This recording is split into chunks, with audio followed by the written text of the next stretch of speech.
معزز سامعین و ناظرین، السلام علیکم ورحمۃ اللہ تعالی وبرکاتہ۔ نحمدہ ونصلی ونسلم علی رسولہ الکریم۔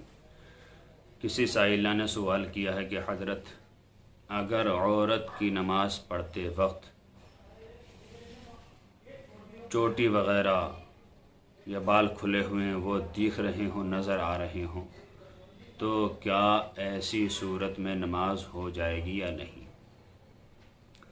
دیکھیے حضرات، عورت کا پورا بدن ستر عورت ہے یعنی چھپانا یہ فرض ہے۔ عورت کا سر یہ بھی ستر عورت ہے، سر کے اوپر سے بال یہ بھی سب ستر عورت میں آتے ہیں، چھپانے کی چیز۔ اس کی دو صورتیں بنتی ہیں۔ اگر کسی عورت نے نیت باندھی، نماز شروع کی، اور نماز شروع کرتے وقت اس کے بال دوپٹے سے باہر تھے، چادر سے باہر تھے، اور چوتھائی سے زیادہ باہر تھے یا چوتھائی کی مقدار میں باہر تھے، تو اس کی نماز شروع ہی نہیں ہوئی، اس لیے کہ کسی بھی عضو کا چوتھائی حصہ کھل جائے تو نماز شروع ہی نہیں ہوتی، اسٹارٹنگ ہی نہیں ہوتی ہے۔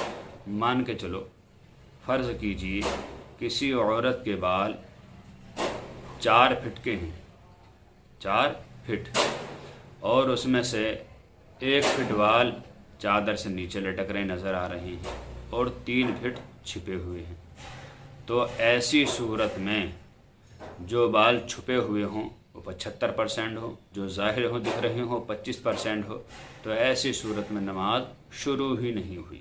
لہٰذا ایسی نماز کو بالوں کو سمیٹنے کے بعد دوبارہ پڑھا جائے۔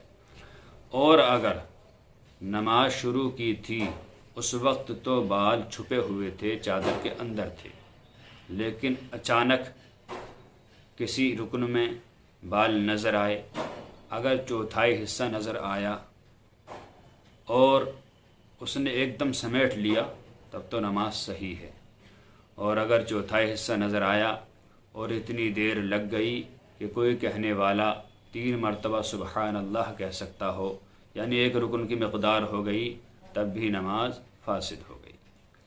اور ایک مسئلہ اور یاد رکھیں، یہ اس وقت ہے جب کہ بھول کر یہ کام ہوئے ہوں، اور اگر کسی عورت نے جان بوجھ کر بالوں کو چھوڑ دیا چادر کے باہر، یا ایسا دوپٹہ اوڑھا کہ جس سے بالوں کی رنگت نظر آ رہی تھی، تو ایسی صورت میں نماز بالکل ہوگی ہی نہیں، شروع ہی نہیں ہوگی۔ اس بات کا خاص خیال رکھیں کہ پورے بدن میں کوئی بھی عضو اگر ابھر جاتا ہے، اس سے کپڑا ہٹ جاتا ہے، تو اس کی چوتھائی کا حساب لگایا جائے گا۔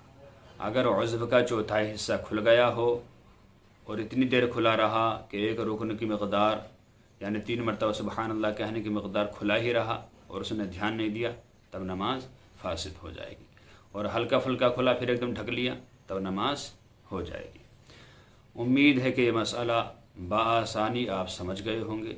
اللہ تعالیٰ سے دعا ہے کہ اللہ تعالیٰ ہمیں خوب دین متین سیکھنے کی توفیق عطا فرمائے اور اس پر عمل پیرا ہونے کی توفیق عطا فرمائے۔ السلام علیکم ورحمۃ اللہ، واللہ تعالی عالم بالصواب۔